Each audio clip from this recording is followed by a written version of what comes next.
തിരുവനന്തപുരത്ത് ഇന്നും ബോംബ് ഭീഷണി. മുഖ്യമന്ത്രിയുടെ ഓഫീസ്, ക്ലിഫ് ഹൗസ്, ഗതാഗത സെക്രട്ടറി എന്നിവിടങ്ങളിലാണ് ഭീഷണി. ഗതാഗത കമ്മീഷണറുടെ ഓഫീസിലാണ്. ധനകാര്യ സെക്രട്ടറി, ഗതാഗത കമ്മീഷണർ എന്നിവരുടെ ഇമെയിലുകളിലേക്കാണ് ഈ ഭീഷണി സന്ദേശം എത്തിയത്. പോലീസ് പരിശോധന നടത്തുന്നു. വിനയ രാജുണ്ട് വിവരങ്ങളുമായി. വിനയ, എന്തൊക്കെയാണ് നിഗമനങ്ങൾ?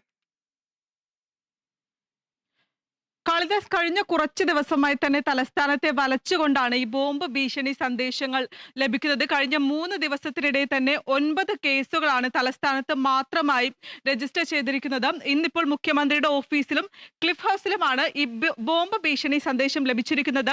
മുഖ്യമന്ത്രിയുടെ ധനകാര്യ സെക്രട്ടറിയുടെ ഇമെയിൽ വഴിയാണ് ഈ സന്ദേശം എത്തിയിരിക്കുന്നത്. ഗതാഗത കമ്മീഷണറുടെ ഓഫീസിലും ഭീഷണി സന്ദേശം എത്തിയിട്ടുണ്ട്.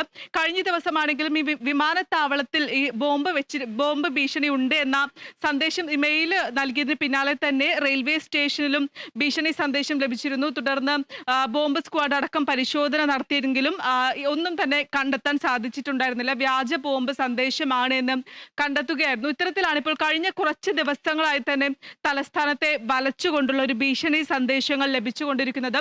കഴിഞ്ഞ 8 മാസത്തിനിടെ സംസ്ഥാനത്തിന്റെ വിവിധ ഭാഗങ്ങളിലായി ഏകദേശം 16ഓളം കേസുകളാണ് രജിസ്റ്റർ ചെയ്തിരിക്കുന്നത്. തലസ്ഥാനത്ത് മാത്രമായി ഇതുവരെ ഇപ്പോൾ 10ഓളം കേസുകളാണ് രജിസ്റ്റർ ചെയ്തിരിക്കുന്നത്. അതിന്റെ ഭാഗമായി തന്നെ സംസ്ഥാനത്തുടനീളം വലിയ രീതിയിലുള്ള പരിശോധനകൾ തന്നെയാണ് ഈ ബോംബ് സ്ക്വാഡിന്റെ നേതൃത്വത്തിലടക്കം തന്നെ പരിശോധിച്ചുകൊണ്ടിരിക്കുന്നത്. മെയിൽ വഴിയാണ് ഈ സന്ദേശം എത്തുന്നത്. അതുകൊണ്ട് തന്നെ മെയിലിന്റെ ഉറവിടം കണ്ടെത്താനുള്ള പരിശോധനയും നടത്തുന്നുണ്ട്. അതേസമയം തന്നെ ഈ പ്രധാനമായും കഴിഞ്ഞ ദിവസങ്ങളിലടക്കം തന്നെ പോലീസ് അടക്കം വലിയ രീതിയിലുള്ള പരിശോധനകൾ തലസ്ഥാനത്തടക്കം ശക്തമാക്കുന്ന ഒരു സാഹചര്യം ഉണ്ടായിരുന്നു. വിവിധ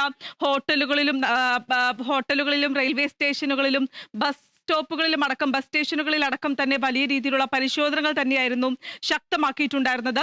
പ്രധാനമായും ഈ വിവരങ്ങൾ നൽകാൻ മെയിൽ വഴിയാണ് ഈ വ്യാജ സന്ദേശങ്ങളടക്കം എത്തുന്നത്. അതുകൊണ്ട് തന്നെ വിവരങ്ങൾ നൽകാൻ, ഈ മെയിലിന്റെ ഉറവിടം വിവരങ്ങൾ നൽകാൻ അടക്കം തന്നെ മൈക്രോസോഫ്റ്റിനടക്കം തന്നെ നിർദ്ദേശം നൽകിയിട്ടുണ്ട്. സൈബർ പോലീസ് കേസെടുത്തിട്ടുണ്ട്. കേസെടുത്തിട്ടുണ്ട്. ഈ കേസിന്റെ അടിസ്ഥാനത്തിൽ അടക്കം അന്വേഷണം ഇപ്പോൾ വ്യാപിപ്പിച്ചു വരികയാണ്.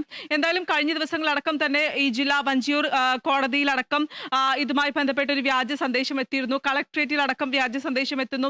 സെക്രട്ടേറിയറ്റിൽ, ഇത്തരത്തിൽ സംസ്ഥാനത്തിന്റെ തന്നെ വിവിധ കേന്ദ്രങ്ങളിലായിട്ടാണ് ഇത്തരത്തിലൊരു വ്യാജ സന്ദേശം എത്തുന്നത്. ഇന്നിപ്പോൾ മുഖ്യമന്ത്രിയുടെ ഓഫീസിലും ക്ലിഫ് ഹൗസിലും ബോംബ് വെച്ചിട്ടുണ്ട് എന്നൊരു വ്യാജ സന്ദേശമാണ് എത്തിയിരിക്കുന്നത്. ഇതിന്റെ അടിസ്ഥാനത്തിൽ ഇപ്പോൾ പരിശോധന നടത്തിക്കൊണ്ടിരിക്കുകയാണ്. ബോംബ് സ്ക്വാഡ് അടക്കം തന്നെ പരിശോധനകൾ നടത്തിക്കൊണ്ടിരിക്കുകയാണ്. കാളിദാസ്, ശരി. തിരുവനന്തപുരത്ത് 3 ഇടങ്ങളിൽ ബോംബ് ഭീഷണി നേരിട്ടിരിക്കുന്നു, അല്ലെങ്കിൽ അത്തരത്തിലുള്ള സന്ദേശങ്ങൾ ലഭിച്ചിരിക്കുന്നു. ഇമെയിൽ വഴിയാണ് ഭീഷണി സന്ദേശം ലഭിച്ചിരിക്കുന്നത്. പോലീസ് പരിശോധന തുടരുകയാണ്. വിനയരാജാണ് വിവരങ്ങൾ നൽകിയത്. ഇടവേള.